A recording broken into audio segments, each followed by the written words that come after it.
Ashaam harka fuune akkam jirtu hordoftoota keenya walabummaa News Network irraa oduu yeroo kanaaf qabnu isinitti himna dursaan gafoota oduu. Godina Harargee Bahaa aanaa Rammayaatti bakka abbaan warraa kee jiru nuuf himi jechuun deessuu tokko daa'ima ji'a lamaa waliin hidhuu maatiin himani. Ajjeefamuu qondaala Kafaa'oo obbo Mallasaa Caalaa ilaalchisee Kafaa'oon Komishinii Mirga Namoomaa Itoophiyaatti iyyate. Qondaala Adda Bilisummaa Oromoo obbo Battee Urgeessaa manadhaa keessatti reebicha hamaan irratti raawwachuun himame. Amnesty International arrabsoo sanyummaa taphattoota kubbaa miilaa gurraacha garee biyyaalessa Ingilaand irra ga'e balaaleffate. Oduu waliin kan isin waliin turuu ani Galgaloo Tufaatii amma oduu bal'inaan. Godina Harargee Bahaa aanaa Rammayaatti bakka abbaan warraa kee jiru nuuf himi jechuun deessuu tokko daa'ima ji'a lamaa waliin hidhuu maatiin himani. Aaddee Toltuu Muhammad maatii ishee dubbisuuf gara Harargee Bahaa aanaa Rammayaatti akka imaltee turte abbaan warraashii obbo Eebbisaa Abdurrahmaan yoo himu konkolaataa irraa buutee mana jireenyaa erga geessee booda poolisoonni dhaqanii qabuu isaanii dubbata. Toltuun erga deessee reef ji'a lama fixxi kan jedhu abbaan warraashii kun yeroo ammaa kana daa'ima dhiigaa waliin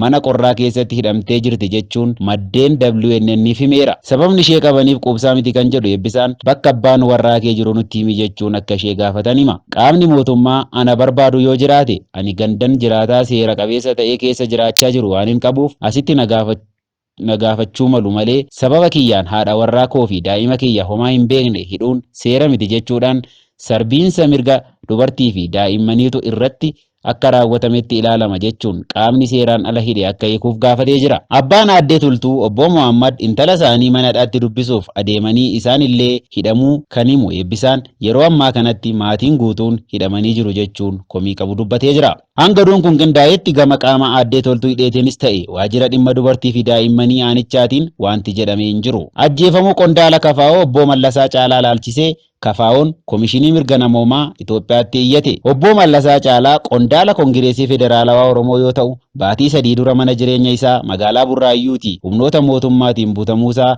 maatiin himaniiru. Erga halkan qixxee mana isaatii butame kaasee iddoon inni jiru argachuuf maatiinis ta'e paartiinsaa Kafaa'oon ifaajee guddaa taasisan illee otoo achi buuteensaa hin argamiin ji'a 3 turuu haati warraasaa aaddee Caaltuu himtee jirti. Kun kanumaan ta'ee otoo jiruu dardarran isa waliin hidhaa turanii fi tibbana gadhiifaman foorisiidhaan ajjeefamee gatamuu maatiitti himaniiru. Kanumaan walqabatee Kongireesiin Federaalawaa Oromoo akka armaan gadiitti Komishinii Mirga Namoomaa Itoophiyaatiif iyyata ergee jira. Komishinii Mirga Namummaa Itoophiyaatiif Finfinnee miseensa paartii keenyaa Kongireesii Federaalawaa Oromoo fi miseensa Koree Kafaa'oo aanaa Baakkoo Tibbee godina Shawaa Lixaa akkasumas dhalataa aanichaa kan ta'e obbo Mallasaa Caalaa Goobanaa mana jireenya isaa magaalaa Burraayyuu iddoo gafarsa noonnoo yookaan Ashawaa Meedaa jedhamuun beekamu gaafa eebila 13 2013 akka lakkoofsa Habashaatti halkan keessa naannoo sa'aa 6tti humnoota mootummaatiin butamee fudhatamuu waajjirri keenya mirkaneessee ture. Yeroo caqafame kana boodattis obbo Mallasaan eessatti akka fudhatame odeeffannoon ibsu dhabamee otoo jiru tibba kana namoonni waliin hidhaman jedhaman hiikamanii gara maatii isaaniitti yommuu deebi'an obbo Mallasaa Caalaa Goobanaa garuu tokkoon hiikamne yookaan immoo maatii isaa fi paartiin keenya iddoon inni jiru beekuu hin dandeenye. Haa ta'u malee odeeffannoon gama miidiyaalee hawaasummaatiin ba'an akka ibsanitti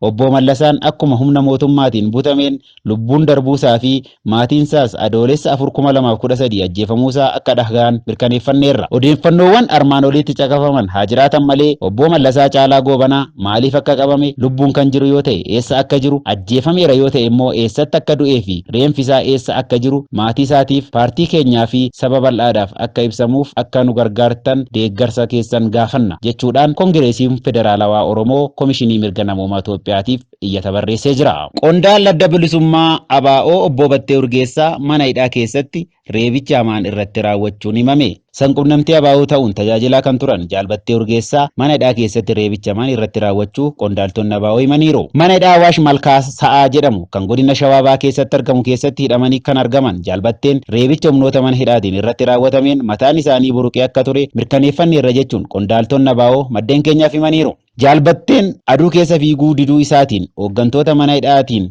sadafii qawweetiin mataa keessa dhahamee akka malee miidhame jedhama. Jaalbatteen hangammaa yaala osoo hin argatiin dhukkubsachaa akka jirus beekameera. Dubbimaan ABO obbo Battee Urgeessaa qaama hidhate faana hariiroo qabda jedhamuun humnoota tikaan kan mana hidhaatti darbatame baatiiwwan lakkoofsisee jira. Ji'oota murtaa'aniif mana hidhaa Burraayyuutti ugguramanii kan turan obbo Batteen amma tana qondaaltota olaanoo addichaa fi Oromoota dhibbaan lakkaa'aman faana mana hidhaa Awaash Malkaasaa keessatti iraarfamaa jiru jechuun qondaaltonni ABO himaniiru. Oduuma wal fakkaatan qondaaltonni ABO Jaal Daawwit Abdataa fi Lammii Beenyaa bakka duraan turan akka hin jirree fi achi buuteen isaanii dhabamuu maatiin himaniiru. Akka maatiin hidhamtoota kanaa jedhanitti nyaata qabatanii mana hidhaa magaalaa Moojootti argamu yoo ga'an poolisoonni moorichaa akka achii baafaman itti himuu dubbatu. Mooraa mana hidhaa sana keessaa fuudhamuu isaanii malee eessa akka geeffaman maatis ta'ee paartiinis akka quba hin qabne beekameera.